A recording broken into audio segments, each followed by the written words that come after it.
Hey, hello, and howdy, everyone. Welcome to a live stream with Craftsman Real Estate Services. I'm Will Frazier. I'm the broker of Craftsman Real Estate Services, and it's an honor to get to unpack stuff that is just sometimes entertaining, sometimes not at all, but always seeking to be value add people. So, jumping in, I want to rehash a conversation that I've had dozens of times where people ask the question, like, how long do you think this will last? And for a long time, I have said, yeah, if anyone pretends to know, they're blowing smoke, and you should not believe that.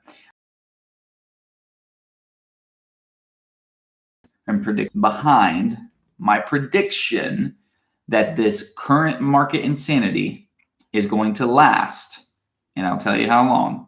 And then I'm going to tell you the one thing that can derail it. The one thing that can derail it. All right, we're going to wait just a few more minutes, few more seconds, minutes. I'm not that. That is where we'll unpack what's going on in the Oklahoma City MLS over the last month, and we'll compare that to the previous months, this month last year, this month the last 3 years, kind of the historic average. And what we'll see on Friday is that in keeping with the trend in 2021, there's insanity in the water. Most of the summer or the high sales season, we were looking at about a 0.7 month supply of inventory, which is a measure of how many homes are on the market, how many homes are absorbed from the market through a sale every month. And then in light of that, how many months do we have the inventory to supply? So that's the month supply of inventory. 6 is considered a balanced market. Fewer than 6 is considered in general to be a seller's market, and more than 6 is considered to be a buyer's market. We have been at 6 like 2014, 15, 16, 17, and then 18 we started to heat up.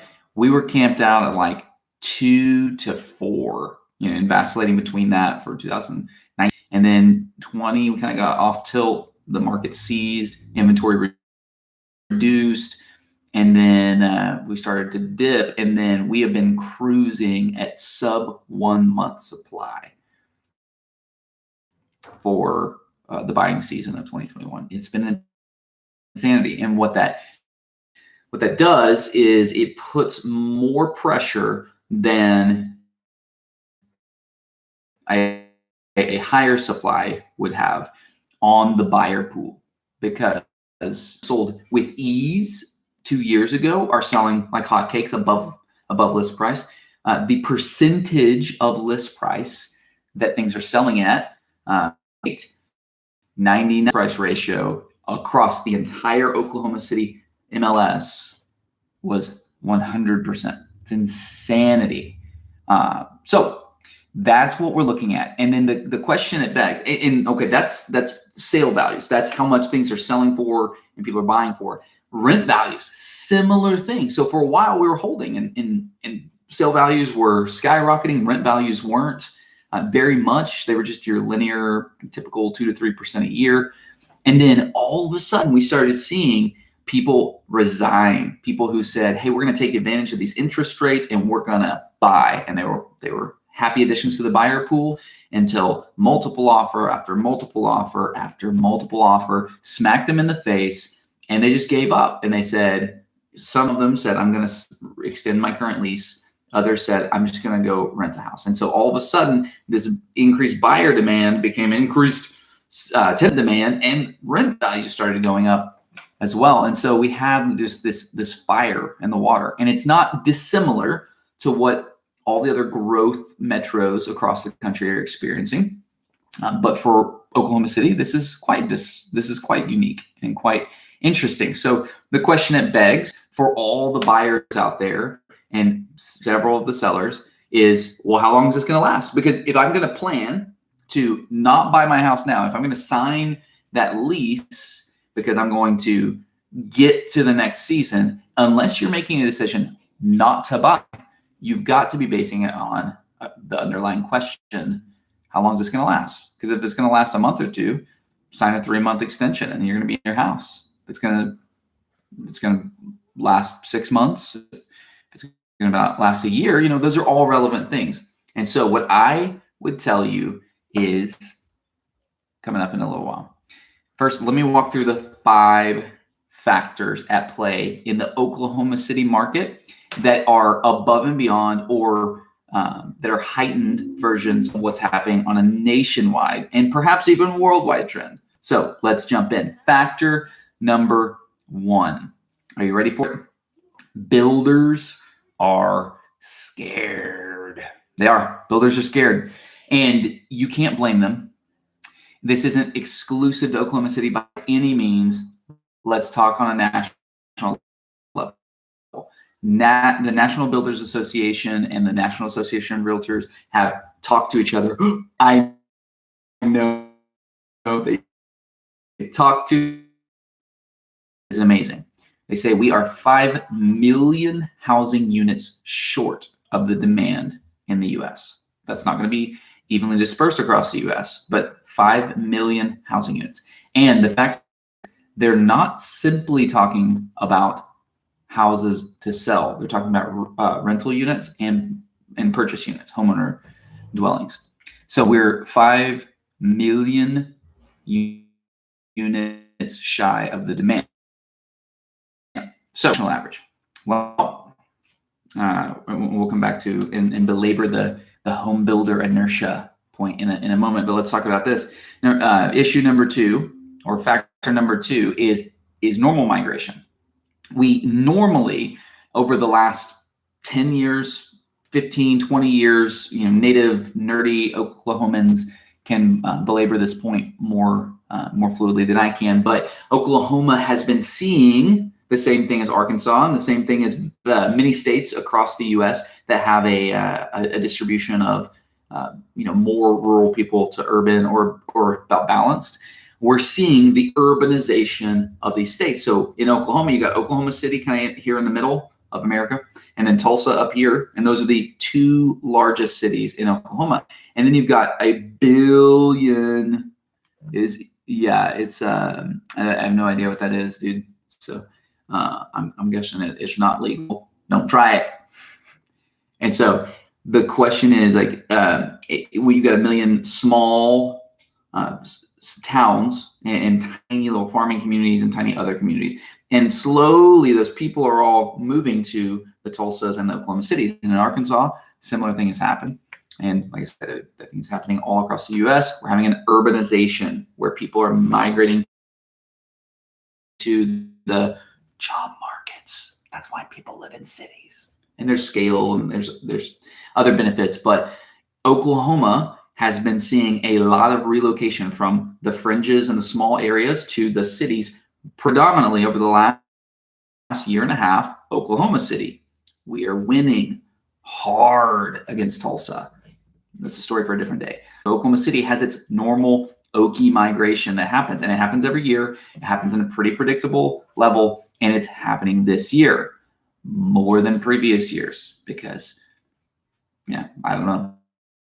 I don't know why. I don't get paid to know why. But let's talk about the next factor. Number 3 is inbound migration from outside of Oklahoma. This one's new for us. We're kind of trying to figure out how to handle this. So what's going on? You don't have to be in real estate very long, or perhaps in waitressing, talking to people, or any other talking to other people before you realize that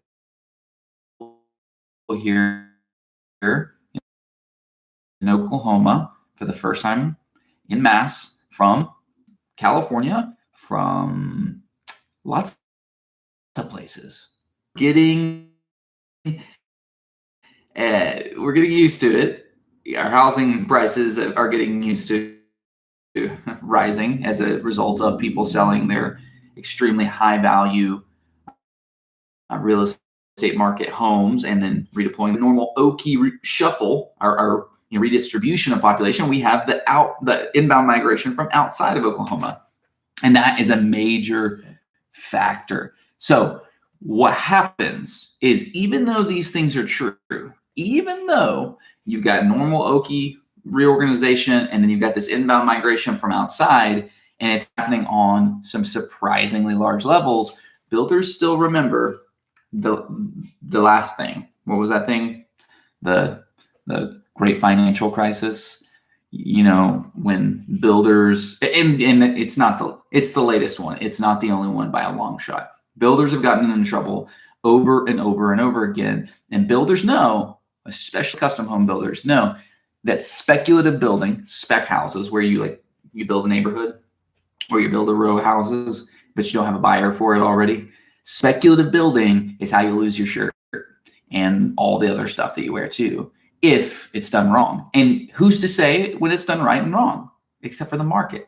But the problem with building is there's a long lead time. To put up a house, you're looking at, for anything of quality in Oklahoma, 4 months would be like cooking it.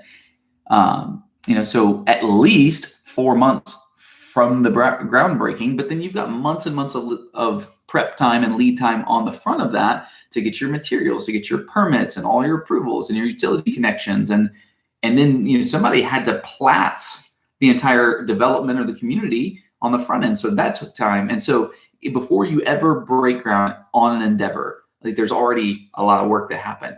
And then in the back of every builder's mind, speculative building is highly risky. This is where the risk in building lies. So do we want to go all in with no regard and no safety? No, we want to play it a little cool. We want to kind of throttle that back a little bit. So that's just in the background of builders' minds. And then in 2020, what happened?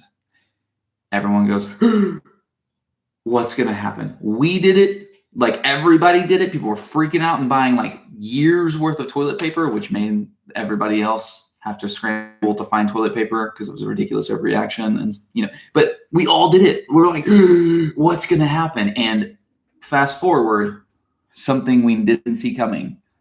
The government's going to infuse this governmental socialism and kind of like overnight, and it's going to completely reform our monetary system. But back to the point, it didn't turn out so horribly, but we didn't know that at the time. So what happened is builders and the rest of America went, what's going to happen? And builders go, no. I'm not going to put up spec houses now. I am not doing it. You couldn't pay me to build houses when your buyer base is evaporating and no one can even fathom the consequences of that. So builders go, in 2020, that was like the first, the end of the first quarter and then the second quarter. And then by the time government stimmy checks started hitting and people started, wow, dude, we got some funny money now and it doesn't hurt so bad. Now the prices of the materials are sky high. So what happens? Builders go, screw it. It doesn't matter that lumber's triple what it was. Let's do it. No, it's the same part of their brains that they were using in the first part of 2020 where they go, whoa, I'm not walking into that.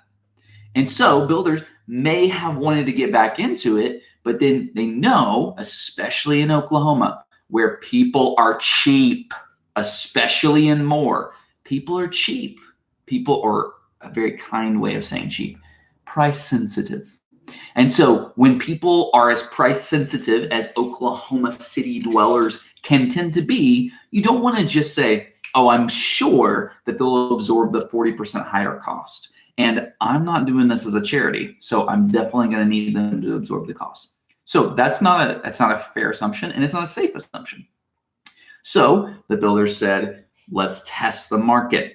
So they go to their current contracts. Like, hey, you are under contract on this home that we're building, but we had to go buy materials today. And it was like 4 times the price. So they had some test runs, passing those costs along, and they did not go well.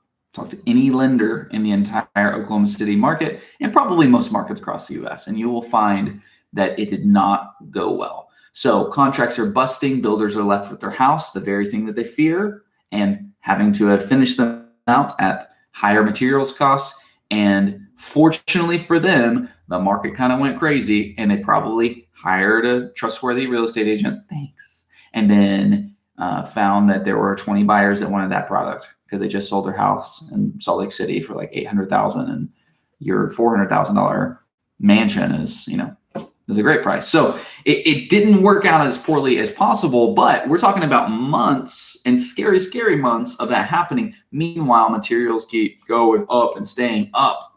And so builders have an understandable level of inertia. Point number. Oklahoma has a lot of people moving to Oklahoma City and Tulsa. Point number 2.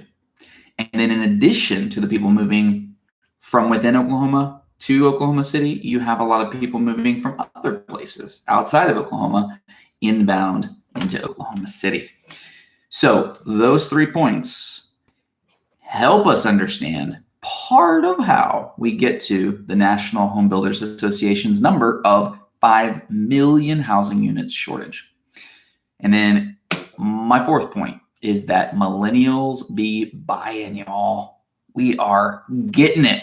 And now the youngest millennials, I'm the oldest, not the oldest, but I'm on the older side, and the younger side are now fully in earning, from our parents' basement category, and now are trying to get out of that basement because we don't want to be so close to those old people and endanger their lives. So we're going upstairs and we're going out and getting loans and buying houses. And man, we are just fully in the buyer base now.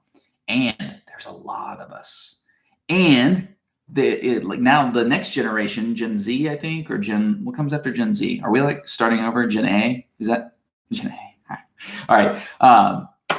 Yeah. So there's a lot of buyers. Like our cake is like really bottom heavy, and like as we continue to get into the buyer pool and like own the buyer pool, our higher earnings, because we're all carrying at least 5 Bitcoin, right?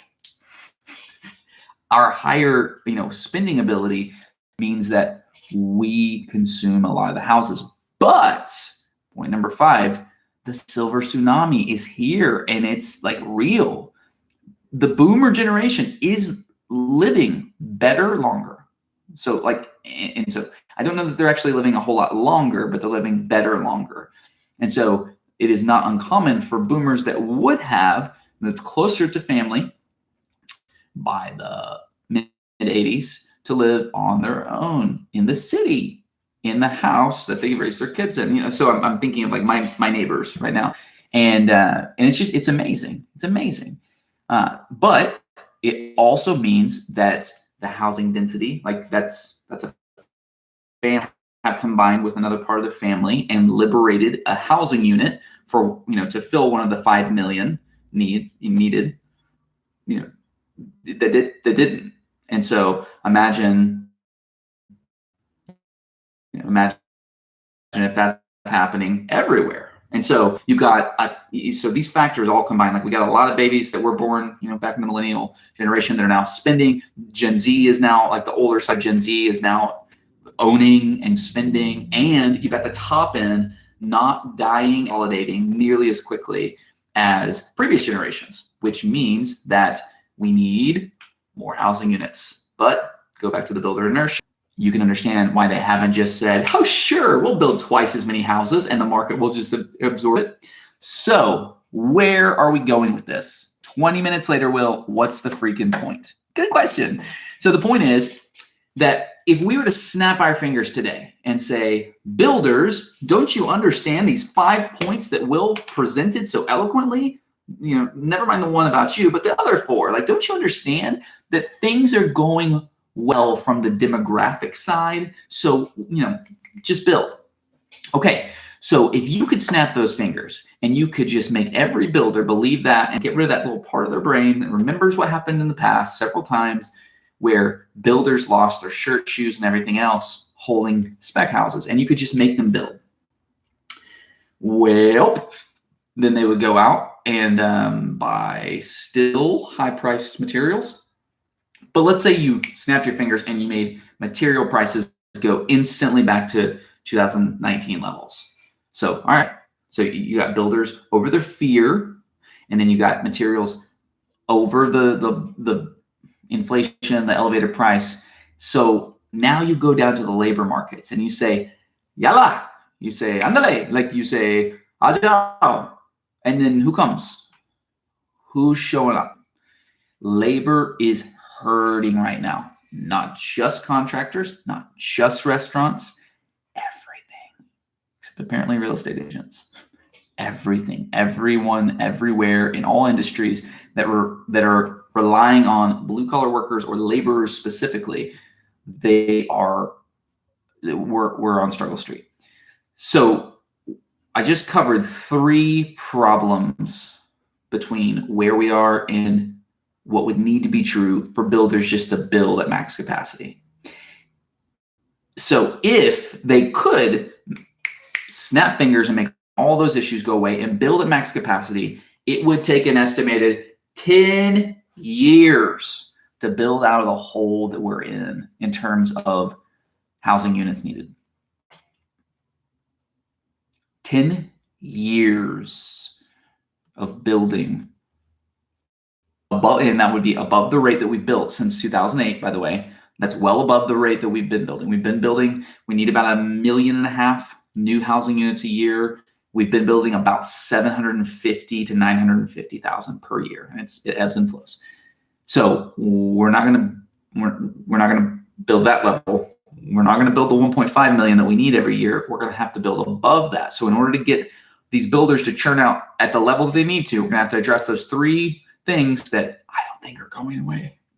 And we're going to still need a decade to catch up to the inventory. And for those reasons, I think that it is I would predict, I can't say safe assumption, it's because assumptions aren't safe. They just usually aren't. And speculating about the future is incredibly risky, and it is a fantastic way to look like a fool. But let's do it, try it anyways. I would predict that we have 3 to 5 years of this exact same crazy ahead of us in Oklahoma City. Like the same. Because even if, let's assume that the COVID inventory constraint was just because people were freaking out and they didn't want, virus carriers in their house. Let's pretend that that's the only reason that the inventory was constrained. You still have Oklahoman reshuffling. You have outbound or inbound migration from outside of Oklahoma, and you have more millennials buying and more boomers living on their own. Like, you've still got these demographic pressures that are going to pressurize existing housing units. And the way out of an inventory shortage is building. And currently, the government's idea of stimulus has been to mail it to you and I and dead people who don't check their mail anymore. And that's been the method. Instead of stimulating builders and developers to create more housing units, which surely that's going to occur to someone high up in the future. But for now, we're looking at mailbox money for the likes of us, and builders are going to be left to say, if I can find labor, and if I can find materials, and if I can get over my fear that I'm going to get stuck with a bunch of spec houses, and I start building at the capacity that we needed, it seems inevitable that we have 3 to 5 years at least of heyday. You could say longer, but I think that betting on anything longer than 3 to 5 years in the current economic insanity is even more risky. So what's the one thing that I can see that would derail what seems inevitable in Oklahoma City? The one thing is, it's not oil collapsing. It's not Tinker evaporating, although that might be it. But realistic thing. It's not what you think. It's not defunding the police. It's not, whatever cause erupting. The one thing that could derail all of this is an increase in the interest rates. That one thing. that would make it all go away.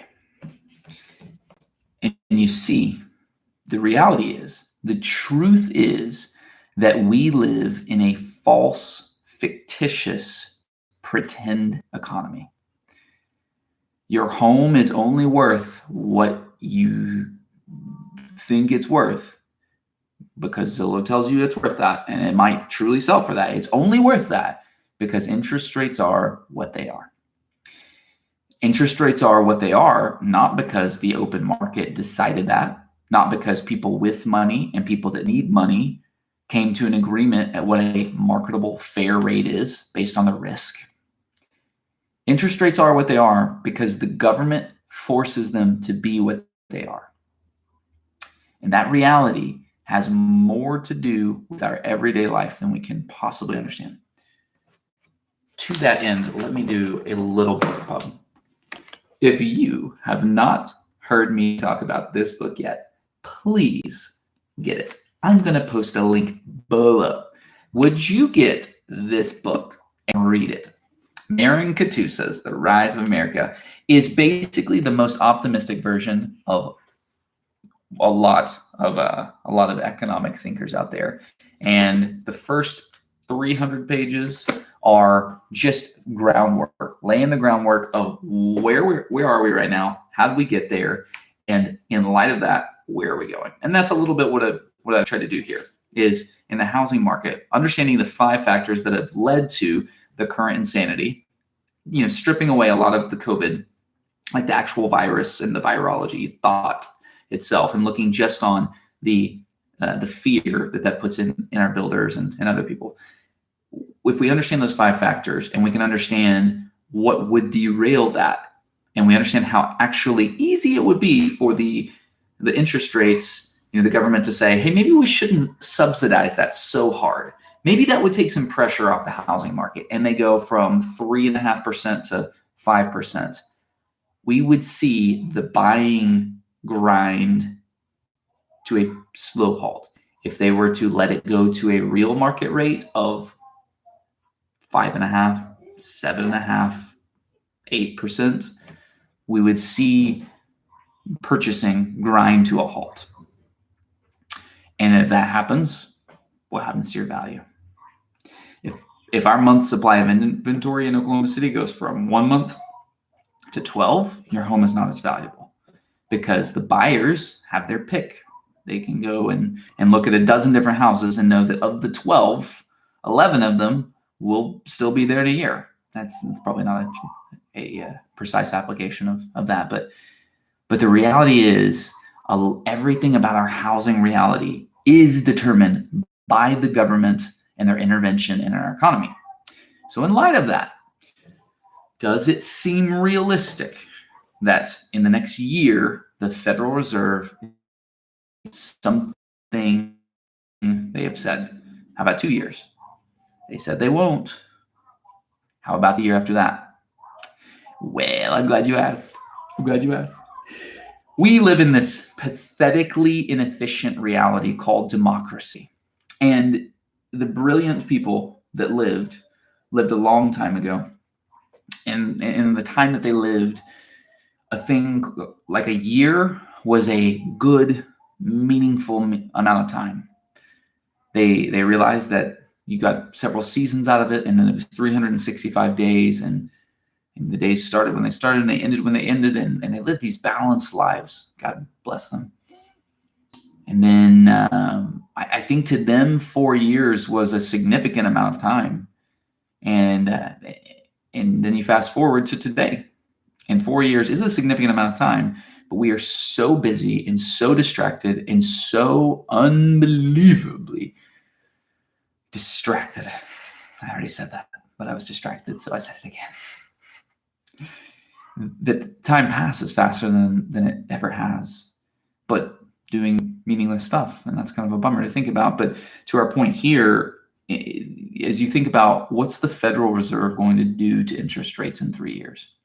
Well, in 3 years, we will be in a re-election campaign for Governor, President Joe Biden, fighting against whoever the other side puts up to slander and bash, and it's just going to be brutal. But I can guarantee you one thing: your chances of being reelected when the economy's in the tank are way lower.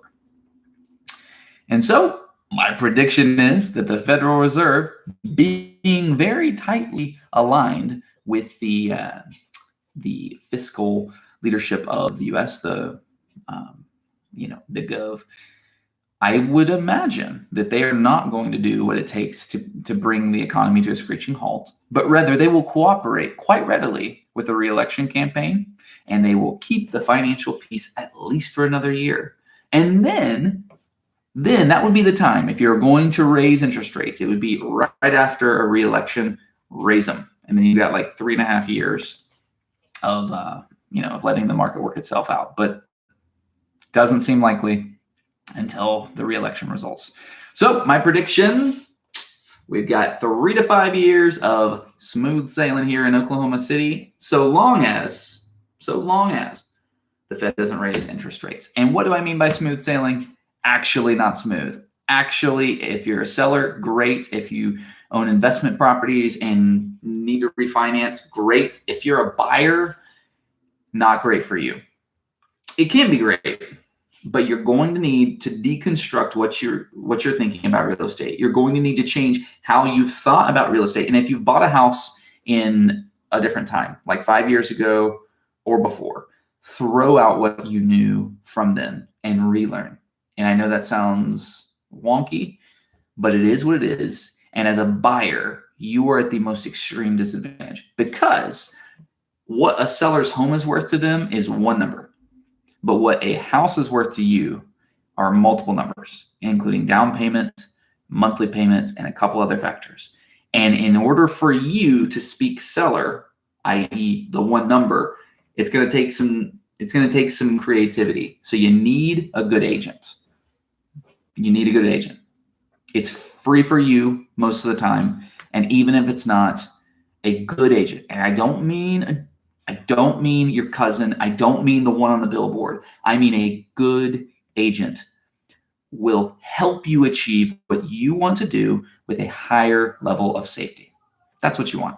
I want that for you. If you're a seller, let's get you a buyer with the right mindset and the most profit possible. If you're a buyer, let's get you what you want, and let's set your expectations well. So we'd love to work with you. If you've enjoyed this video or if you've hated it, either way, would you subscribe, and we'll have more fun together or more hatred together. I hope you didn't hate it, but I'd love it if you loved it. I'd like it if you liked it. And if you care, please share. And let's do this again sometime soon. See you guys.